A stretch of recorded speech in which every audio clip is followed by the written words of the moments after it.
जैसे एक गांव से दूसरे गांव से तीसरे गांव विहार करते हैं, चले जाते हैं, उसी प्रकार एक गुरु और एक शिष्य, दोनों गुरु शिष्य चले जा रहे थे।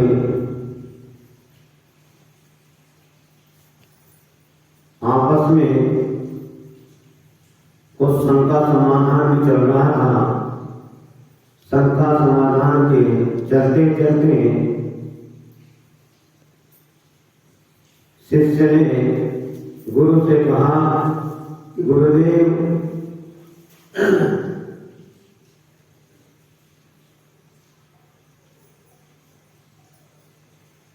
काफी लंबा चल के आ गए हैं, सौ जाने क्रिया से निवृत्त हो लिया जाए। गुरु जी ने कहा ठीक है, अच्छी बात है। अपना अपना कमंडल लिए और शौच क्रिया आदि से वो आए। उसके बाद फिर विहार प्रारंभ हुआ। फिर शिष्य कहता है कि गुरु जी अब स्नान कर लिया जाए तो ठीक होगा। अब गुरु शिष्य स्नान करने वाले थे। अब आप ये ना सोचे कि महाराज कहीं आ गए तो नहीं थे।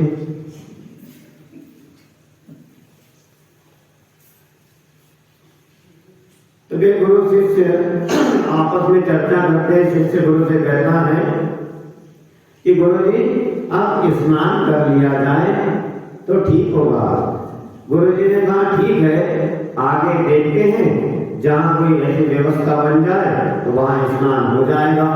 अब आगे चलते चलते एक नदी मिल गई और शिष्य प्रसन्न हो गया कि गुरु जी अब नदी आ गई है, अब स्नान कर लिया जाए। गुरु जी ने कहा क्यों नहीं, बहुत अच्छी बात है। जब साधन उपलब्ध है तो उसका उपयोग कर लेना चाहिए। तो गुरु और शिष्य दोनों उस नदी में उतरे और थोड़ा नदी में आगे बढ़ते गए तो जहां कमर से ऊपर तक पानी था वो स्थान पर पहुंचे और स्नान की प्रक्रिया प्रारंभ हुई। और शिष्य तन्मय होकर स्नान करने लगा। उसी समय गुरुजी ने उस शिष्य को पकड़ा और उस गहरे पानी में दबा दिया। ऐसा दबाया दोनों पांव के बीच, ये कहना चाहिए कि शिष्य के ऊपर गुरु बैठ गया और उसको दबाए रहा और शिष्य छटपटाने लगा। मन ही मन सोचने लगा कि ये क्या हो रहा है। अब हाथ पैर झटकता है, किसी भी तरीके से चुंगल से बचना चाहता है और पानी से बाहर आना चाहता है, क्योंकि उसको मालूम है कि यदि ज्यादा समय इस पानी में मैं डूबा रहा तो मेरा मरण हो सकता है। और प्रत्येक प्राणी मरण से घबराता है। वह कितना भी कहे आदमी कि मैं मरना चाहता हूं, मैं तो जीवन से परेशान हो गया हूं, अब मैं मरना चाहता हूं, तो उस व्यक्ति से कहा जाए कि मकान की छत पे चढ़ जाओ और छत से नीचे कूद जाओ, तो यहां कूद जाऊंगा, तो उसको छत पर लेके जाइए और उससे कहो कि आप आराम से तो पीछे हट जाता है। मरना कोई नहीं चाहता, शिष्य उस पानी के अंदर परेशान हो रहा है, छटपटा रहा है कि गुरु जी कब मुझे छोड़ते हैं। गुरु तो गुरु होते हैं। गुरु ने अपनी पकड़ कमजोर की और उसे छोड़ दिया। शिष्य 1 सेकंड में पानी के ऊपर आया और हांफने लगा, घबराने लगा। उस समय गुरु ने उससे कुछ नहीं पूछा और शिष्य ने भी गुरु से कुछ नहीं पूछा। जब स्नान की प्रक्रिया पूर्ण हुई, नदी से बाहर आए तो गुरु शिष्य से बड़े प्रेम से, बड़े वात्सल्य के साथ पूछते हैं कि हे वत्स, मेरे बेटे, मैं जब तुझे नदी में पानी के अंदर दबाए हुए रखा था, मैंने तुझे पानी के अंदर ही दबाए रखा, बाहर आने नहीं दिया, तब तुझे कैसा लग रहा था? तो शिष्य कहता है, गुरुजी, ये भी कोई पूछने की बात है कि कैसा लग रहा था? मैं तो अपने प्राण बचाने के लिए छटपटा रहा था, सोच रहा था कि कैसे गुरु है। गुरु तो करुणावान होते, दयावान होते हैं, और आप तो मेरे प्राण लेने के लिए लगे थे। गुरु जी, मैं बहुत छटपटा रहा था कि कब मैं पानी से बाहर आ जाऊं। तो गुरु जी कहते हैं, 4 दिन पहले तूने मुझसे प्रश्न किया था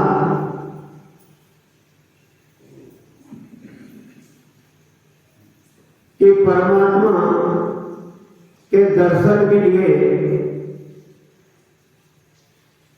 कैसी भावना होनी चाहिए, कैसी लगन होनी चाहिए, कैसा उत्साह होना चाहिए। वही मैं तुझे प्रक्रिया सिखा रहा था कि पानी के अंदर तुझे डुबाया रहा तो कितनी छटपटाहट होती है। उसी प्रकार छटपटाहट हमारे मन में परमात्मा को प्राप्त करने की होनी चाहिए।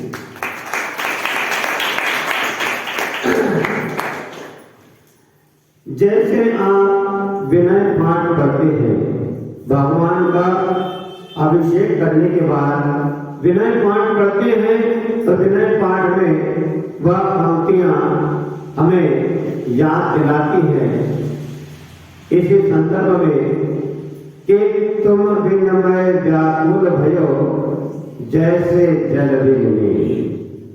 तुम बिन मैं व्याकुल भयो जैसे जल बिन में यानी मछली। मछली जब तक पानी में रहती है तब तक प्रसन्न रहती है, क्योंकि जल ही उसका जीवन है। और जल से मछली को बाहर निकाल दिया जाए तो आपने बचपन में देखा होगा कि मछली कितनी छटपटाती है।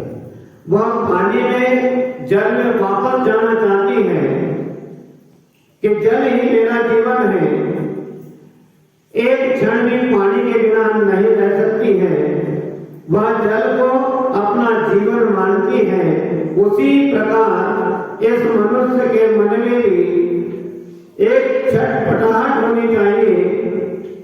जैसे मछली पानी को चाहती है, जल को चाहती है, उसी प्रकार इस मनुष्य के मन में भी एक छटपटाहट होनी चाहिए कि परमात्मा को मैं कैसे प्राप्त कर लूं। इसीलिए कहते हैं कि सुबह उठकर एक ही मन में विचार होना चाहिए कि जिन मंदिर जाकर मैं परमात्मा के दर्शन कर लूं। जैसे मछली को छटपटाहट है, उस शिष्य को भी पानी से बाहर निकल मिलने की छटपटाहट है, क्योंकि मनुष्य पानी के अंदर डूबा रहे तो उसका जीवन समाप्त हो जाता है, और मछली जल से बाहर जमीन पर रहे तो उसका जीवन समाप्त हो जाता है। तो मछली का जीवन जल है और मनुष्य का जीवन जल से बाहर निकलकर भूमि स्तर पर है। ऐसी प्रक्रिया को हमें ध्यान में रखते हुए भगवान के दर्शन की लालसा, उमंग, उत्साह अवश्य होना चाहिए। ऐसा नहीं कि एक दिन कर लिया साल भर आराम, एक दिन भोजन कर लो और आपसे कहा जाए कि एक सप्ताह तक आपको किसी भी प्रकार का नाश्ता और भोजन नहीं मिलेगा, तो आप कहोगे महाराज ऐसा बिल्कुल नहीं हो सकता है। नाश्ता चाहिए। भगवान के दर्शन यदि हमने रोज नहीं भी किए तो काम चलेगा? मैं कहता हूं कि नहीं। भगवान के दर्शन करने से की प्राप्ति होती है और धर्म करने से हमें पुण्य की प्राप्ति होती है, और पुण्य से आपको रुपया पैसा मिलता है, और आप अनाज और भोज्य सामग्री खरीदते हैं। कहने का मतलब है कि पुण्य से ही आपको भोगों की प्राप्ति होती है। तो भोग कहां से प्राप्त हुए? पुण्य से। पुण्य कहां से प्राप्त हुआ? धर्म करने से। इसीलिए सुबह उठकर सबसे पहले मन में एक विचार आना चाहिए कि भगवान के मुझे दर्शन करना है। और जो व्यक्ति सुबह उठकर जैसे ही मन में यह भावना भाता है कि मुझे भगवान के दर्शन करना है, भगवान का मुझे पूजन करना है, भगवान का मुझे अभिषेक करना है, मुझे मंदिर जाना है, ऐसी जब भावना भाता है, उसी समय से हमारे आचार्य भगवंत कहते हैं कि उसका बैंक में वैसे ही उसका यहाँ पर खाता खुल जाता है। जैसी वह शुभ भावना सुबह सुबह भाता है, उसी क्षण उसका पुण्याश्रम प्रारंभ हो जाता है। इसीलिए कहते हैं कि सुबह सुबह सबसे पहले एक ही मन में विचार आना चाहिए कि मुझे जिन मंदिर जाना है, भगवान का दर्शन करना है। जो व्यक्ति ऐसा मन में विचार करता है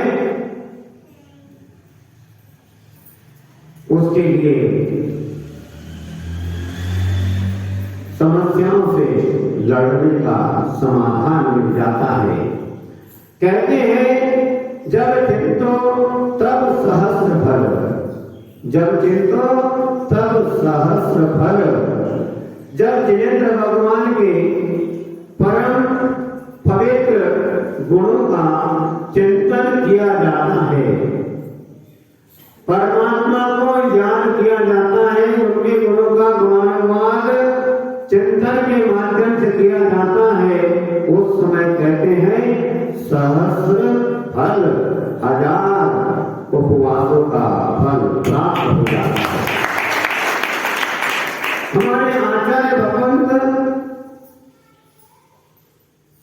बहुत ही वैज्ञानिक और मनोवैज्ञानिक उनकी दृष्टि थी। कैसी थी हमारे आचार्य भगवंत की दृष्टि? वैज्ञानिक और मनोवैज्ञानिक थी। उन्होंने एक विशुद्ध गणित निकाला और वह गणित आपको मैं अभी बताता हूं।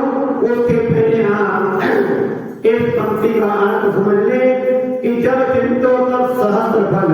जब आप भगवान के गुणों के गुणानुवाद करते हैं, चिंतन करते हैं, तो 1000 उपवासों का फल एक सहस्र प्राप्त होता है। और आगे कहते लक्षा फल गणेश। जब दर्शन के लिए आप गमन करते हैं तो आपको लाखों उपवास का फल मिलता है।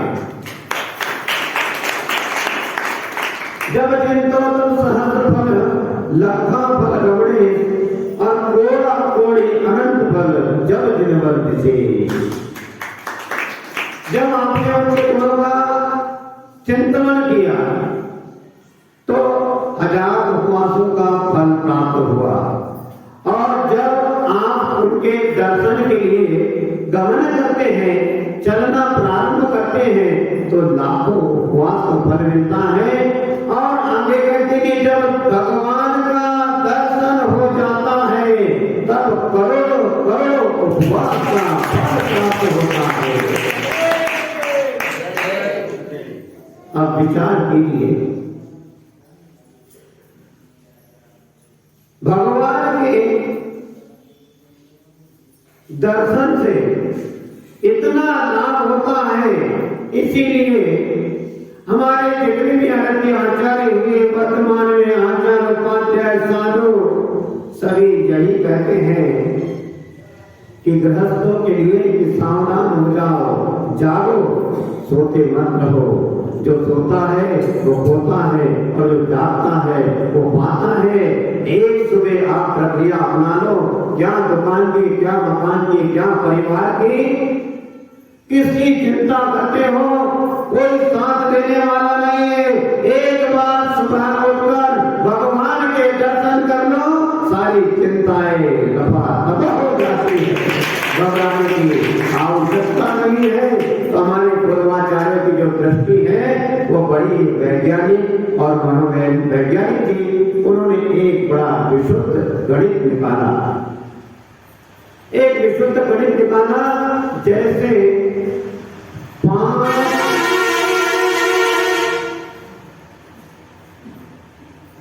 ये जो बस यहाँ से निकलती है, जो हार्न बजाती है, तो हार्न वो आपको डिस्टर्ब करने के लिए नहीं है। बड़ी श्रद्धा की बात है कि आपके सुल्तानगंज में जिन मंदिर के सामने से जो भी बस, ट्रक, जो भी वाहन निकलता है, तो उस ट्रक चालक की, उस ड्राइवर की आपके जिन मंदिर के प्रति श्रद्धा प्रकट होती है। आपने भी बसों में बैठकर सफर किया है, गृहस्थों में हमने भी किया है। जब कोई मंदिर या कोई पेड़ के नीचे कोई प्रतिमा हो, किसी देवता की प्रतिमा हो, तो बस वाले उनके पास समय होता है तो बस का कंडक्टर उतरकर वहां पर श्रीफल तोड़ता है, 2 अगरबत्ती, 4 अगरबत्ती लगाता है और आगे बढ़ता है। उसकी श्रद्धा कैसी होती है कि भगवान, हे देवता, हे परमात्मा, आपके आशीर्वाद से मेरी गाड़ी दौड़ती रहे, इसलिए वो श्रीफल और अगरबत्ती चलाता है। उसी प्रकार जिन मंदिर के सामने से जो भी बस निकलती है तो वह अपनी श्रद्धा उस हार्न के माध्यम से प्रकट करता है। तो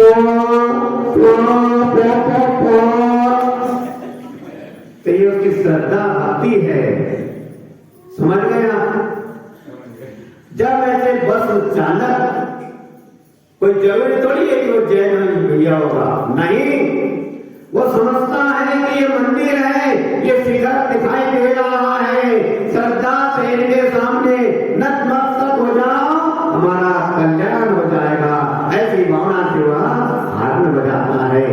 तो मैं आपसे कह रहा था कि हमारे आरती आचार्य, उनकी बुद्धि बड़ी मनोवैज्ञानिक थी। उन्होंने एक गणित निकाला कि 5 किलो शक्कर कितनी चाहिए आपको, दे दो महाराज, 2-4 दिन चल जाएगी। 5 किलो शक्कर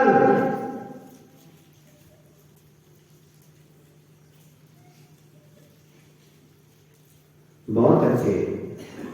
5 किलो शक्कर आपको दे दी जाए तो आप क्या करोगे? ये तो पूछने की बात नहीं है महाराज, हम तो खीर बना लेंगे, हलवा में डाल देंगे, दूध की खीर बना उसमें डाल देंगे, मिष्टान मावा बनाएंगे उसमें डाल देंगे, उसका आनंद लेंगे। लेकिन 1 किलो शक्कर मात्र ले लो, 1 किलो शक्कर और 5-6 लीटर पानी, उस 5-6 लीटर पानी में वह 1 किलो शक्कर डाल दी तो पानी कैसा हो गया? मीठा मीठा मीठा, स्वादिष्ट मीठा हो गया। लेकिन हमारे आचार्य भगवंतों की बुद्धि देखिए कितनी तीक्ष्ण और कितनी तीव्र बुद्धि थी। वे कहते हैं एक 6 लीटर पानी में आपने 1 किलो शक्कर डाली तो पानी मीठा हुआ, लेकिन एक उपाय और है।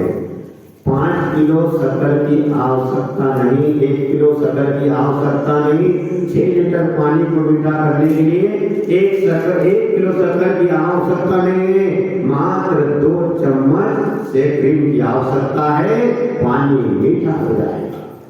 कितना? 2 चम्मच शक्कर।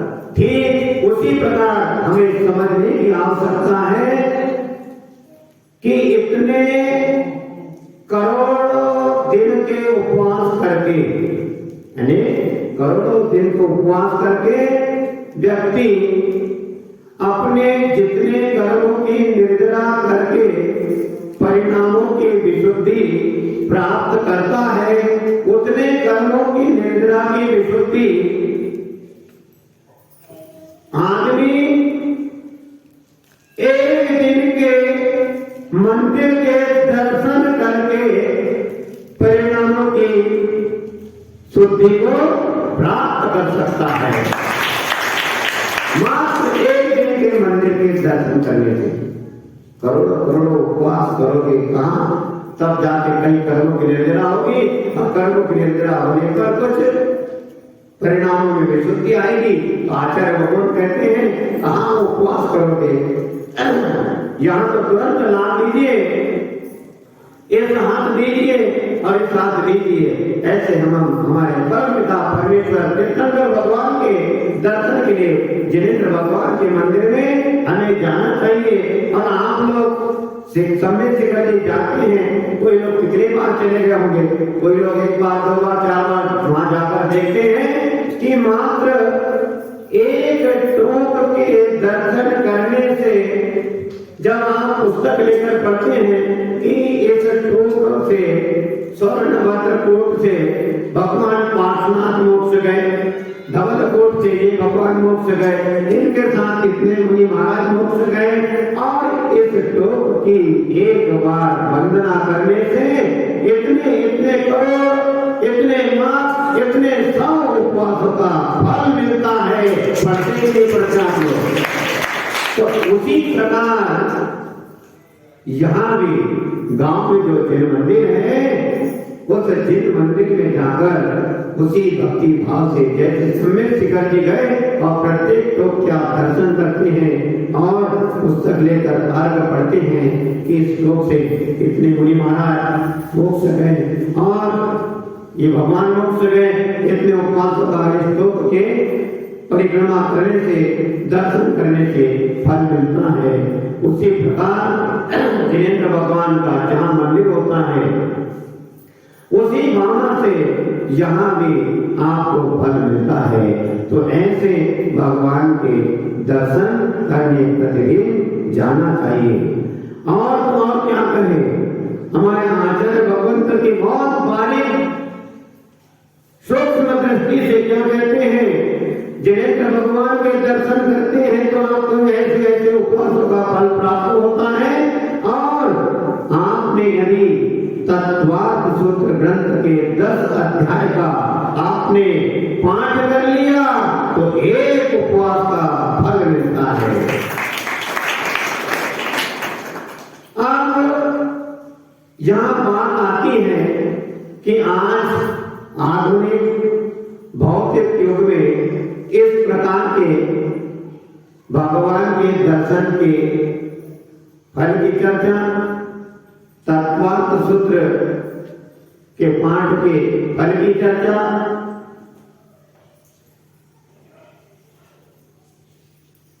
प्राकृत भाषा के गाथाओं का पठन पाठन करने के फल की चर्चा। तो कुछ लोग सोचते हैं कि अरे ये तो प्रलोभन है, उसको प्रलोभन मानते हैं कि आपको एक प्रलोभन दिया जा रहा है कि किसी भी बहाने आप भगवान के दर्शन करेंगे, किसी भी बहाने आप शास्त्र का स्वाध्याय करेंगे, आप मंदिर जाएंगे, आप तीर्थ यात्रा जाएंगे, सूत्र आदि का पाठ करेंगे, परंतु ऐसा बिल्कुल भी नहीं है। यहाँ पर मात्र प्रलोभन नहीं है, यहाँ पर किसी प्रकार का कोई दिखावा नहीं है, यहाँ पर जो फल कुछ मिलते हैं ऐसी कोई बात नहीं है। बात तो यही है कि आपको यहाँ पर विश्वास और श्रद्धा करना होगा, किसी भी प्रकार की शंका नहीं करना होगा। जिनेंद्र भगवान के दर्शन से, उनके गुणों का गुणानुवाद करने से हमारे अनेकों कर्मों की निर्जना होती है, हमारे परिणामों में विशुद्धता आती है और करोड़ों करोड़ों अनंत उपवासों का फल मिलता है और मिलता रहेगा। जो भगवान के दर्शन करेगा उसको अवश्य मिलता रहेगा। इसीलिए कहते हैं कि जब भगवान के दर्शन के लिए जब हम घर से निकलते हैं तो कोई ना कोई स्तुति, स्तोत्र, पाठ, प्रार्थना आपको पढ़ते ही आना चाहिए। इधर उधर की चर्चा न करते हुए पाठ अवश्य करना चाहिए। ये मेरी साड़ी कितनी अच्छी लग रही, प्लेट अच्छी बनी या नहीं बनी?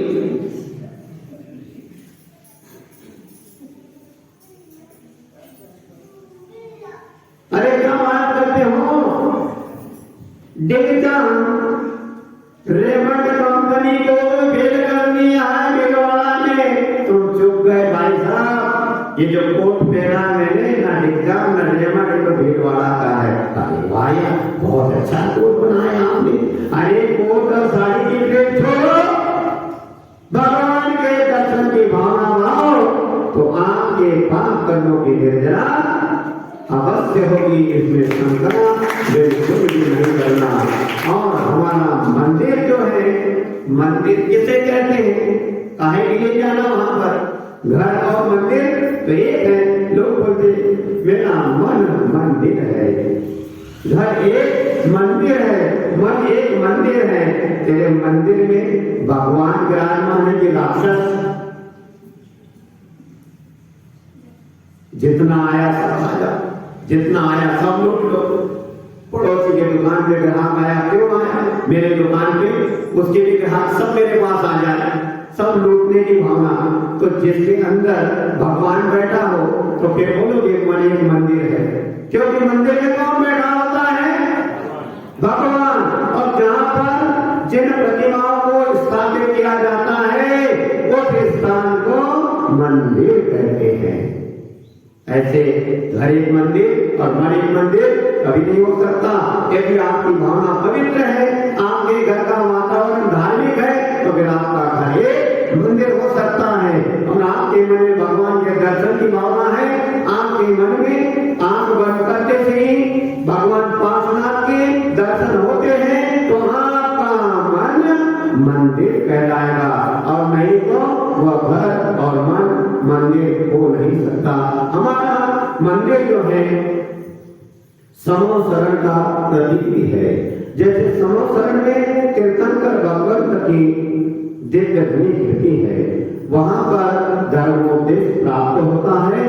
उसी प्रकार जिन मंदिर में जो जिन प्रतिमा विराजमान होती है, उन जिन प्रतिमाओं से जैसे समोसरण में भगवान के पूर्वांग से, सर्वांग से, मुख से दोनों प्रकार बताए हैं। मुख से भी दिव्य ध्वनि गिरती है और सर्वांग से भी दिव्य ध्वनि गिरती है, धर्मोपदेश प्राप्त होता है। उसी प्रकार जिन मंदिर में विराजमान जिन बिंबों से, जिन प्रतिमाओं से हमें मौन धर्मोपदेश प्राप्त होता है। इसीलिए प्रतिदिन मंदिर जाना चाहिए।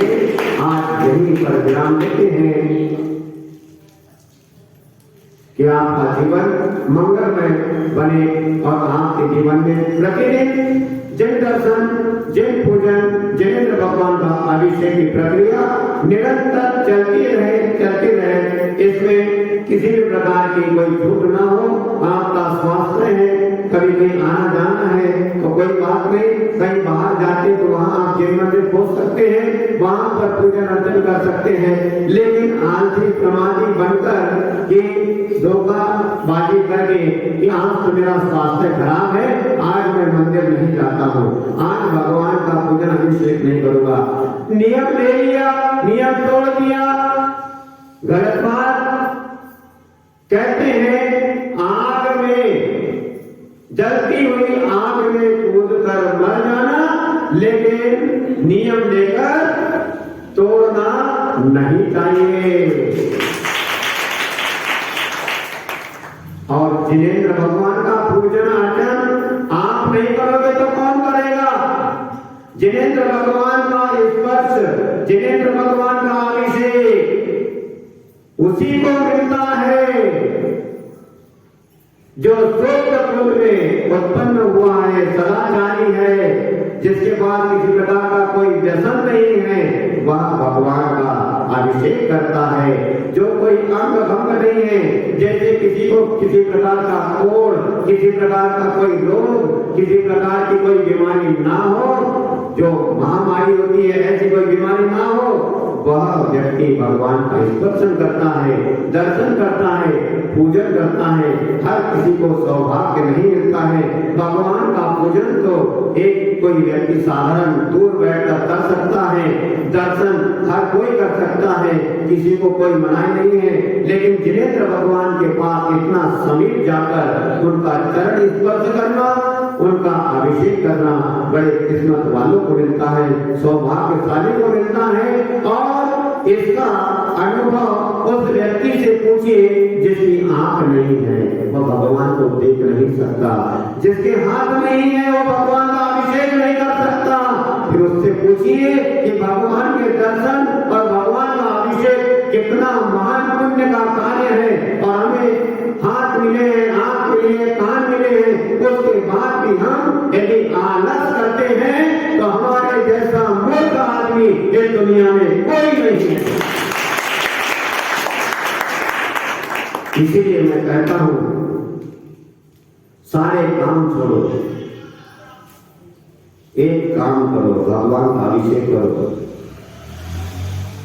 यदि जिंदगी में आप हिसाब लगाना, एक सप्ताह का, एक महीने का, एक वर्ष का यदि हिसाब लगाओ तो आपको 100 क्रिया में कितना टाइम लगता है? महाराज जी क्या बोल रहे हैं आप? हम क्या बोल रहे हैं? हम सोच समझ के बोल रहे हैं। आप गणित लगाओ, किसी को आधा घंटा लग जाता है, बैठे रहते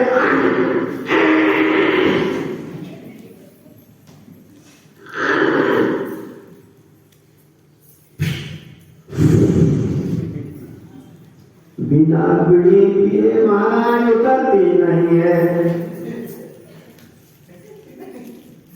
मैं कहता हूं एक बार जिनेन्द्र भगवान के दर्शन करने की मन में भावना बना ले, दिन में 4 बार 2 मिनट में उतर जाएगी।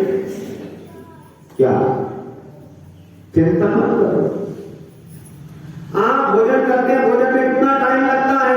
आप कितने घंटे सोते हो? विचार करो। यदि सोने के आप घंटे जोड़े ले जाए तो आदमी पूरे जिंदगी में 75% सोते रहता है। तो ये मनुष्य क्रिया क्या सोने के लिए मिली है? क्या खाने के लिए मिली है? क्या हमें मुझने के लिए मिली है? नहीं, ये मौज मस्ती के लिए नहीं। ये जिनेन्द्र भगवान का दर्शन, पूजन अर्चन करके, साधु संतों को महादान दे करके, धर्माचरण करके, अपने कर्मों की निर्जला करके स्वर्ग और मोक्ष की प्राप्ति के लिए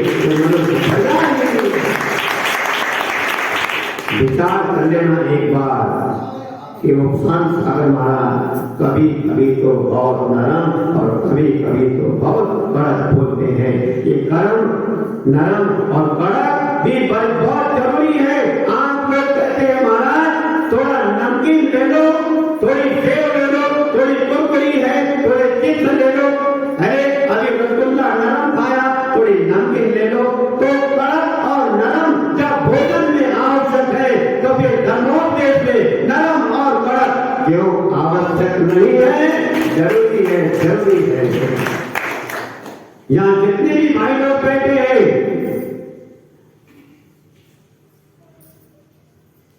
आज इनकी तारीफ की बात है कि आपके यहाँ मैं सोचा पता नहीं इनको क्या पागल भूख सवार हुआ है। हो सकता है भाई कल के प्रवचन में बात आई थी कि शुभ कार्य में विलंब नहीं करना चाहिए। कल ही आपके कर्मचारी लेबर लोग आए और मंदिर का काम फिर से आपका प्रारंभ हो गया। बड़ी खुशी की बात है। लेकिन हमारे भाई लोग नाम अभिषेक कर रहे थे, वही उन्होंने इतना बड़ा गड्ढा कर दिया। भाई साहब बताओ बच्चे कहाँ जाएंगे अभिषेक करने के लिए? बच्चे सब मंदिर के लिए अंदर घुस गए। लेकिन किया तो है। इसीलिए कहता हूँ कि इतनी बारिश हो रही थी, उसके बावजूद भी आपने जिनेंद्र भगवान का अभिषेक नहीं छोड़ा है।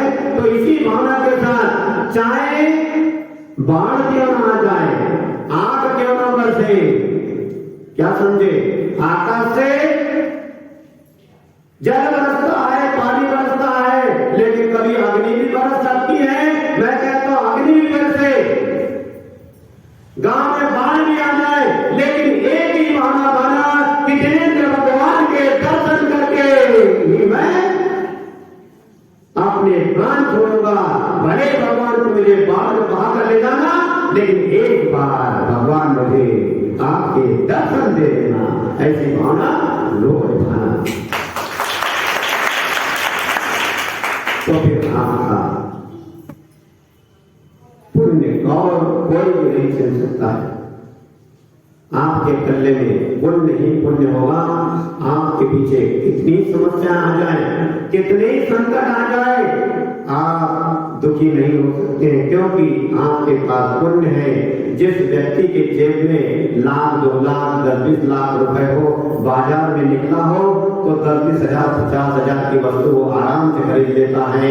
उसी प्रकार जिसके पल्ले में पुण्य है तो छोटी मोटी समस्याओं को तो वो ऐसी उड़ा देता है। वो उसके पास उसको छूटी तक नहीं है।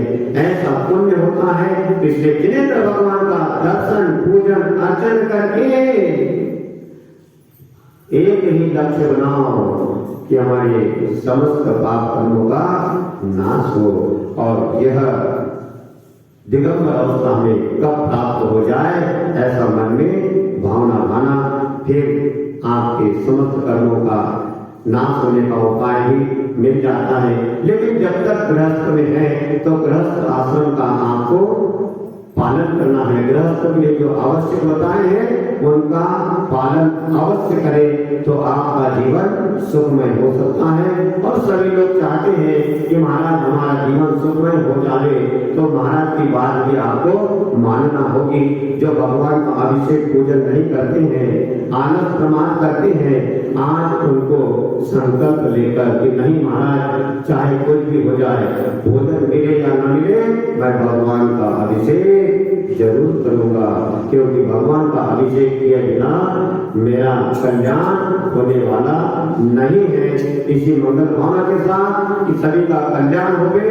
परम पूज्य गुरु आचार्य श्री उदास सागर जी महाराज की जय।